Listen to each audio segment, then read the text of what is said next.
UWW-TV, your home for Warhawk Athletics. Tamir Thomas, house call on the first play of the drive. Corralo with the interception at the buzzer. It's in! It's in! That one's back towards left field. Gone! Ryan Norton goes yard. Scores, highlights, analysis, and accolades. This is Warhawk Sports Central. Good evening, everyone, and welcome to Warhawk Sports Central on UWW-TV, your home for Whitewater sports coverage. We're glad you could join us tonight. I'm Chris Pittner alongside Don Hernandez. We will be joined by the Insider very shortly. On today's episode, we will discuss women's volleyball season preview, Whitewater softball's toughest test, a look into Whitewater's badminton club, and Warhawk baseball's continued success on the diamond. We begin today's report with a preview of the Whitewater volleyball season. The Warhawks are coming off another strong season, finishing 28-5 and winning the WIAC tournament over the then undefeated UW-Oshkosh Titans. The Warhawks made it all the way to the round of 16, where they would lose in 5 sets to Northwestern St. Paul, making it the second season in a row where they were eliminated from the NCAA tournament by the Eagles. The Warhawks lose 4 starting seniors from last year, all who garnered high honors in their tenure at UW-Whitewater. However, they returned 7 student athletes that played at least 75 sets throughout the season. Don, just take me a little bit through the impact that these seniors made during their time here. Oh, definitely a huge impact. Always Jenna Weinford, let's start off with her. Always a person to watch out for, was always like a player of the game almost every time. She finished with 463 kills. That's insane. She was 12th in D3, 4th in the WIAC for that. Moving to Morgan Jensen. She was second in the WIAC for service aces, finishing with 115 on the season, as well as first in the WIAC for digs. Was always really good on the defensive side of the floor. She was always hitting the floor for the Warhawks, sacrificing her and her body for that ball just to get over the net or at least have a chance of staying up. Kirsten Anderson as well, another senior that will unfortunately be leaving us. 10th in kills in the WIAC, finishing 115 on the season. And second in D3 for total blocks, first in the WIAC, by the way. Very good middle hitter for the Warhawks as well. And another middle hitter, Hannah Proctor, didn't have all the stats from last season. She was hurt for 2/3 of the season, but when she was in, she was great. She was also really good at the dominating up front of the Warhawks with Jenna Weinford. If you went to the games, you saw that dominant front, always just really handling the game. But then that brings me to some key players that will be returning. Aubrey Cruz, a freshman. She was first in the WIAC in assists and 20th in assists in D3. Think about that as a freshman. That's insane. Abby Diggs, 4th in the WIAC for blocks. Also another freshman. Riley Dussler finished 4th in service aces per set in the WIAC. That's another freshman as well. That's going to be a big 3. I'll mark my words on that. Who are some key players for you that are returning? I think I have 2 really quick. Allie Warburton, she was, her and both Peyton Keepers were both rotational pieces for the team last year. They played in all 33 games, and Allie Warburton actually had 16 kills in a game against UW-Eau Claire last year, which was just absolutely incredible. And this team is going to have all these players step up against UW-Oshkosh, who's one of the youngest teams in the WIAC conference. They were 37-2 last year, which is just absolutely incredible. They made the quarterfinals of the NCAA tournament, and like I said, they're returning most of their impact players. But if there's anyone that could get this team to perform, it's head coach Stacy Bedreau. Don talked to me a little bit about what she's done here at UW-Whitewater. Yeah, you mentioned head coach. She's a huge reason. She actually won a national championship her first year, finishing 40-4. That's really impressive. But throughout this whole experience, she's entering her 20th season as a head coach for UW-Whitewater, and she's coming off her 8th WIAC championship as well. And she's made 17 NCAA tournament appearances in her last 18 years. So whether you have a different team or not, different seniors or not, you're looking for greatness. She's expecting greatness. She's done this a million times, and she's going to do it once again. And like you said, she's a huge reason why this is such a winning program here. I mean, she's really built a fantastic culture here and with every Warhawk sport. Whitewater Volleyball will look to defend their WIAC tournament title, as well as improve upon last year's NCAA tournament performance when they return to play this fall. Coming up after the break, we will bring in the Insider here to give us insight on Warhawk softball's biggest challenge so far this season. We'll be right back.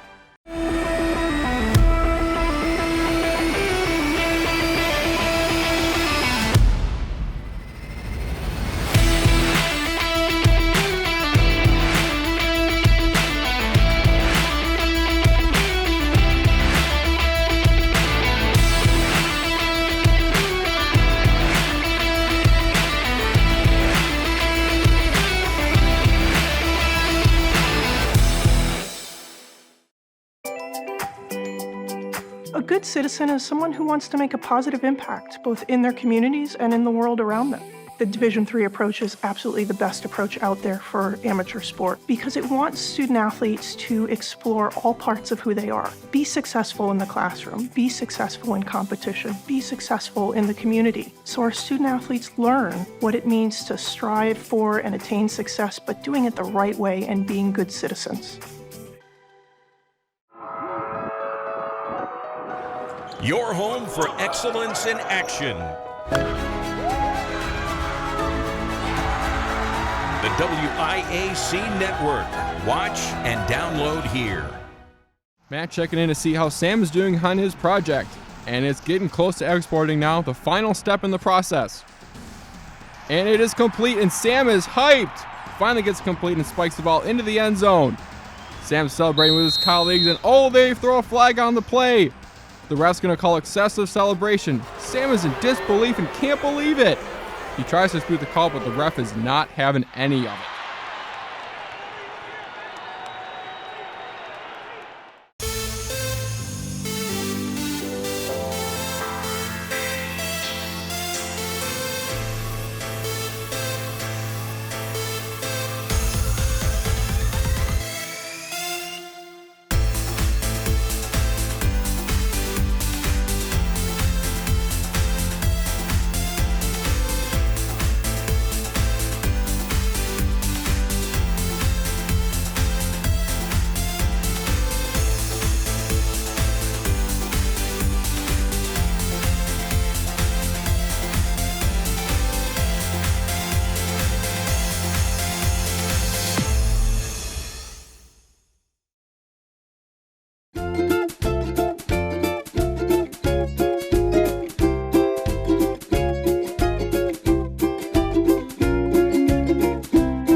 Welcome back to Warhawk Sports Central on UWW-TV. Warhawk softball picked up 3 conference wins in their 4 games dating back to last Wednesday. Although their first game in that stretch saw the Warhawks get mercy ruled in 5 innings, the Warhawks bounced back immediately, picking up a huge win over the Titans of UW Oshkosh and sweeping their doubleheader with UW Eau Claire. Here with more insight on what we learned about Warhawk softball is the insider Alex Lazzarini. Alex, bring it home. Thanks a lot, Don. The Whitewater softball team is over halfway through the 2024 season. With a current record of 19-5 overall and 4-2 in conference, they are sitting at 4th place in the WIAC behind UW Oshkosh, UW Stevens Point, and UW Stout. Winning 5 of their last 6 games, this Warhawk team is once again heating up after a very up and down last couple of weeks. After a difficult loss to UW Oshkosh on Wednesday, the Warhawks rallied back to hand-deliver the Titans their first loss of the season in Game 2. These two teams are no strangers to each other, being conference rivals. They met twice last season, resulting in Whitewater winning both games against Oshkosh with a 12-1 win as well as a 7-3 win on the road, leading to a disappointing alumni day for Oshkosh fans. The first game of the series resulted in a difficult 13-2 loss at the hands of the Titans. With the wind playing in nobody's favor and the great pitching from UW Oshkosh's pitcher Sidney Nemitz, Whitewater had to make some adjustments going into Game 2. In Game 2, the Titans struck first and early to put them up 1-0. Soon after, in the second inning, the Warhawks fought back, putting up 2 runs of their own. With a scoreless third and fourth inning, the score held until the top of the 5th when the Titan offense gained steam. 3 hits later, including a 2-run homer, UW Oshkosh had regained the lead at 5-2. The Warhawk offense started rolling in the 6th. Belle Lepasic showcased her speed with a leadoff single on a soft liner into the pitching circle. Kiara Kostrowski tagged a ball that sailed over the left fielder's head for an RBI double. Kohler was aggressive, sending the first strike she saw on a dart through the left side to put the runners on the corners with 1 out. Maddie Anderson came into the pinch hit and plated UW Whitewater's second run of the inning on a grounder. Grace Wickman also had a day for the Warhawks. The junior third baseman went 5 for 6 in the batter's box, including registering the walk-off hit that catapulted Whitewater to a 6-5 win in Game 2, handing the Titans their first loss of 2024. Alex, what are some key takeaways against the series of Oshkosh, and how do they use these key takeaways to adjust against Rockford? Well, I think the first takeaway is Oshkosh is no joke. Beating us 13-2 in that first game, it was all gas, no brakes for that Titans team. Whitewater definitely had to make some adjustments going into game 2 as their pitching got better, the offense got better, and it was just like a completely different team. So I think if they take that momentum that they had in game 2 and transfer it into that Regent series, I think they're going to come out 2-0. Alex, the team was going through a bit of a rougher stretch for a couple of weeks. How have they started to right the ship, especially this weekend against UW-Eau Claire with those 2 wins? Once again, after falling to Oshkosh in that first game, they did beat them 6-5, and then they went on to beat UW-Eau Claire twice in a row. So that's just such a momentum boost, winning 3 straight, and then they're going to go and host the Regents here in Whitewater. So home field is definitely an advantage. So I think, once again, they're going to come out on top. Alex, growing up in the town of Rockford, Illinois, what was your reaction or feeling when you found out that the Warhawks were facing your hometown, that is Rockford University? You know, I actually toured there before coming to Whitewater. I was going to go there, so I was pretty excited to hear about those 2 teams playing against each other. But I bleed purple now, so Warhawks all the way. Thank you for that report, Laz. Whitewater softball is only 10 games away from the postseason action, with only 6 more chances to get back to the top of the WEAC before the conference tournament begins on May 9th.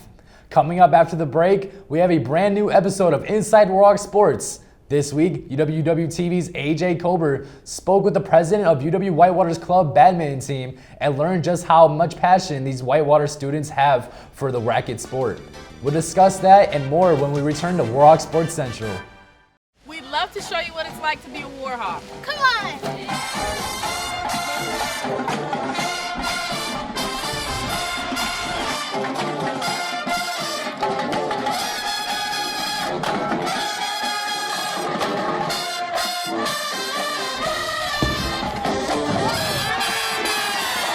Don't miss out on your chance to be a Warhawk at UW-Whitewater. You belong here!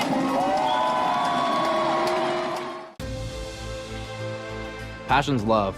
Passion is love for what you do. Because I think when you face challenges, it comes down to how much you want it and how much you love it. Passion is what keeps you going forward. Seeing so many people that were like-minded and so hardworking in their sport and academics, being surrounded by like-minded people makes you want to be more passionate. I think it pushes you to a different level that maybe you didn't think you had. And you can do the best of both worlds and love all of it.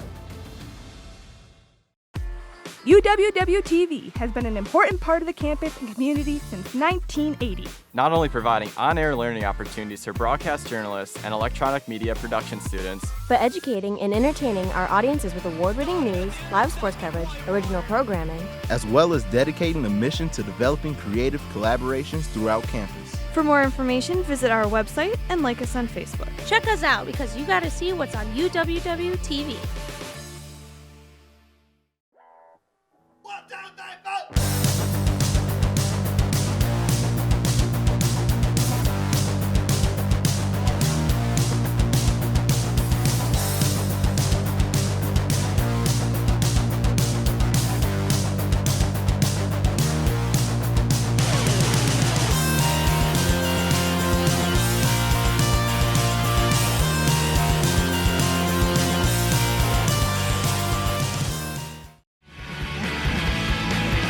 Here at UW-Whitewater Intramural Sports, we have a motto: a sport for everyone and everyone in a sport.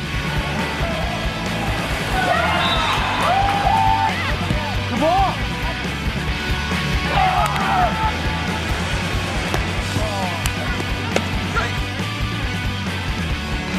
Stepped it anyways. Oh, she got that off. They're going to count it. Had a blast. Always have fun at intramurals. Every day we strive to go above and beyond that goal by providing healthy exercise, promoting leisure education, and giving students that competitive atmosphere they are looking for. Yes! Yes!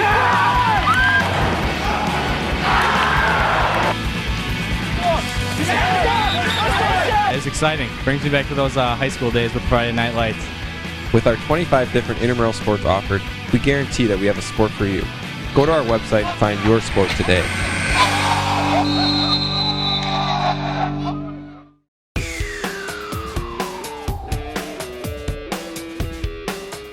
I'm Colin. I'm Nam. I'm Preem. I'm Solar. I'm Zach, and We're the UW Whitewater Badminton Club. Welcome to this week's edition of Inside Warhawk Sports on UWW TV. I am your host, AJ Kober, joined by Warhawk president of the Badminton Club, Salar Akbar. Salar, where does your passion for badminton come from? My passion for badminton comes from the people in the club. I've always been naturally good at badminton, I feel, but I wasn't playing competitively until I joined this club, and it was through all the friends that I made in this club that got me to really come to every single practice and get better every single day. And ultimately, they're the people who turned my decent skill of badminton into an actual passion. So it's definitely the people in the club. How has your role as president differ from roles within the badminton club?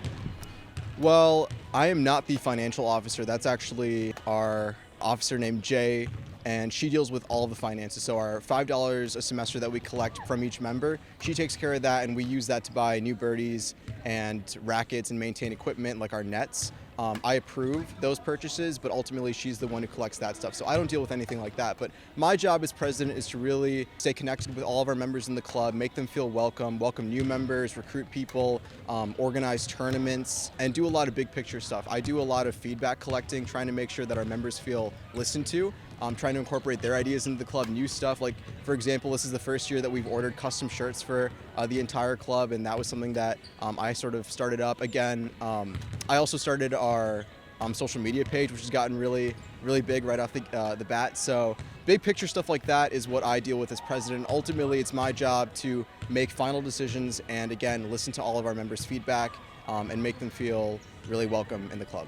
What makes the badminton club stand out from other club sports? Definitely the environment. I feel like badminton club, everyone here that I've met is super kind and welcoming. They want new members to join. They want people who have never played badminton to join and get started because it's such an easy sport to pick up, and that's what makes the club really accessible. Badminton as a sport is really accessible, so whether you're someone who's played for a really long time or whether you're someone who's picked up a racket for the first time, it only really takes a couple of games to get a feel for the game. And that's why it's so much fun, because no matter your skill level, you don't even need to have any prior experience. You can just come in and join and pick up a racket and have fun with some people and make some new friends. So it's definitely the warm environment, the welcome environment, everyone here, and then the accessibility of badminton as a sport.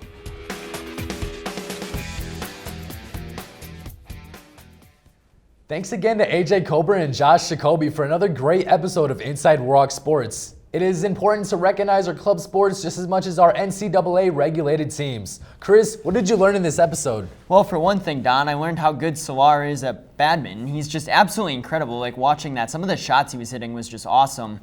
But overall, I was just impressed by how structured the club is and just how tight-knit they really are. Like, you saw it in the intro even, like they all kind of did their part a little bit. And it was just really cool to see, like, just the family atmosphere that they have, how much structure they have behind it. They're always trying to recruit new members. I know Solar also mentioned that they have a big social media presence, and it's ever growing too. I mean, it's just really impressive what they've been able to do here, and they've really just built a great culture and community, and it was clear from his interview that that's what they've been trying to do, and that's clearly their mission, just including players of all abilities and all walks of life, and just allowing them to come and relieve some stress, have a good time, playing a sport that they all love. Oh yeah, definitely, and something that impressed me about this episode is just, like you said, Solar talking about what he did, and what stuck out to me was his passion and how he started badminton. He said he played badminton, but he didn't start playing badminton competitively until he joined the club here. And that just shows you to go, when you're an athlete at Whitewater or just a student at Whitewater, you can do anything, and once you do it, it might change your life. You never know. And now look, he's president, he's recruiting, he's starting social media, he's getting custom clothes for them as well. And he said that they're constantly building every single day on whatever that they can, and it's growing every single year, and you just love to see that. I know I touched on this a little bit, but I just love the inclusivity of the club, just allowing anybody to truly join. You don't have to be like a professional badminton player to join the club, and that's just what I really love about it, just how accepting they are of anybody and everyone, and that's just awesome. We'll discuss Whitewater's baseball ranked matchup on the road against UW La Crosse when we return to Warhawk Sports Central.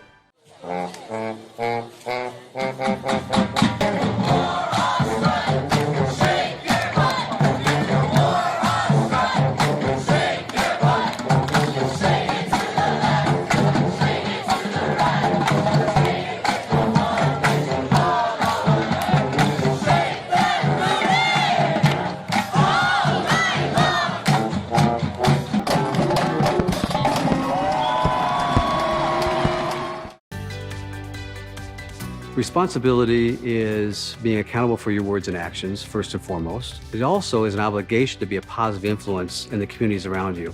Being in a D3 program, you're gonna have lots of different opportunities. You're not just an athlete, you're also involved in student life. Your academics are extremely important. We give a lot of our student athletes responsibilities right from the start by giving them leadership opportunities, by having them engage in the community, be a positive influence. That's being a responsible person. The Wisconsin Intercollegiate Athletic Conference. We're here to compete, to inspire, to grow, and to make history.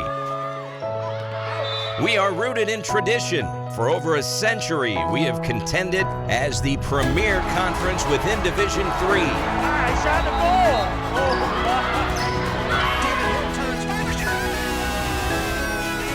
We are united throughout Wisconsin. All 8 of our full-time member institutions are based in our great state. But although Wisconsin is our home, our impact reverberates across the entire nation, crowning 180 national team championships and counting.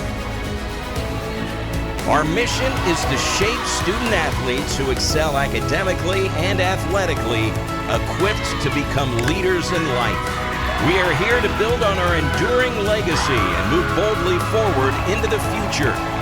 We are the WIAC, Excellence in Action. For Hawk Talk, especially on days I'm hosting, you really need to be up early looking at those news stories. Even the night before, I'm finding topics that I can incorporate in the show, and I feel like we get a conversation going. Once you get the opportunity to do that with other people who appreciate it the same level as you do, it makes it that much more enjoyable. For everything sports, tune in Monday through Thursday at 91.7 The Edge or watch us on UWW TV.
Welcome back to Warhawk Sports Central. Whitewater Baseball hit the road this past weekend for a top 10 matchup against conference opponent UW La Crosse. The 6th-ranked Warhawks and the 10th-ranked Eagles faced off in the most marquee matchup of the WIAC regular season.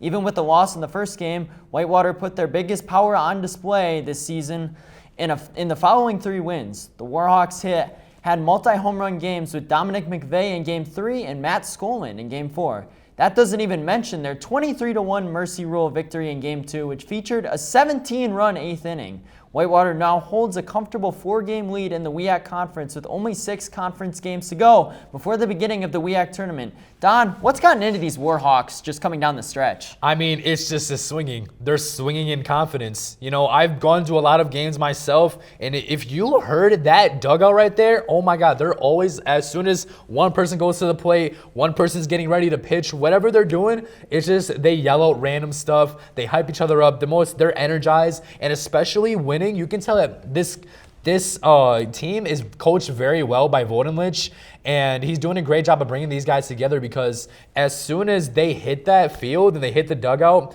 they're constantly just this great group of guys you can see. And once you have that great group that just gets along, it's happy together, then the winning aspect comes a part of it, and then you start winning. That brings in even more confidence, even more happiness. And I think that it's just happiness and confidence into swinging because it's like right now, they're 4 games ahead in the WIAC right now. So they really just are focusing on winning and going for that WIAC title and going into the D3 tournament. And, they got nothing to lose right now. They're swinging, they're happy, they're confident in swinging when doing so. Yeah, I really think you just nailed it, Don. I think a really big aspect of baseball that's really kind of overlooked at times, and you see it with the Brewers sometimes too in the MLB, is just the clubhouse dynamic, just how important it is for the players to get along, just have fun. I mean, just play the game. I mean, at the end of the day, you're obviously playing to win, but you're there to have fun first and foremost. Like, why would you even play if you're not having fun? You know what I mean? But take us through just a couple of the top performers this week and just how their performances led to the wins. Yeah, so some top performances like you mentioned, Eli Frank, Matt Skolin. You can really just expect a hit out of these guys. Like if you're pitching against them, I'd just kind of be scared if I were you, because a lot of these guys on the team, 8 out of 9 batters on the Warhawks have over a 1.0 OPS, meaning you're bound to get hit on, basically. Eli Frank OPS is 1.3. Andy Theis OPS is 1.2. Matt Skolin 1.2. Danny Hopper 1.0. Some other names like you mentioned, Dominic McVeigh, Adam Kuway, Jackson Koenig, and Darryl Jackson all have OPSs over 1.0. But then also you have the pitching. The pitching in Whitewater is unbelievable. Michael Hilke Jr. 5-0. Jack Hagan 6-0, Cade Barrett 4-1, Max Husebo 4-1, Danny Hopper 1-0, Ethan Wigman is also 1-0, Cade Hansen 2-0, Bentley 1-0, and just like a hitter aspect in our third baseman Eli Frank, he's also 2-2. Obviously he doesn't have the best pitching record right now, but he's still going out there, and they're still just every single person on the team, they contribute, and I think that's why they're also winning as well. Not just because they're energized, not just because they're happy, they're confident swingers, and everyone has a role to play. Thank you for tuning into Warhawk Sports Central. Be sure to check out uwwtv.org for more sports, news, and other entertainment programming. From our insider Alex Lazzarini, Don Hernandez, and our entire studio crew, I'm Chris Pittner saying good night from UWW-TV's Conover studio. We'll be back with more sports coverage of Whitewater athletics next time on Warhawk Sports Central.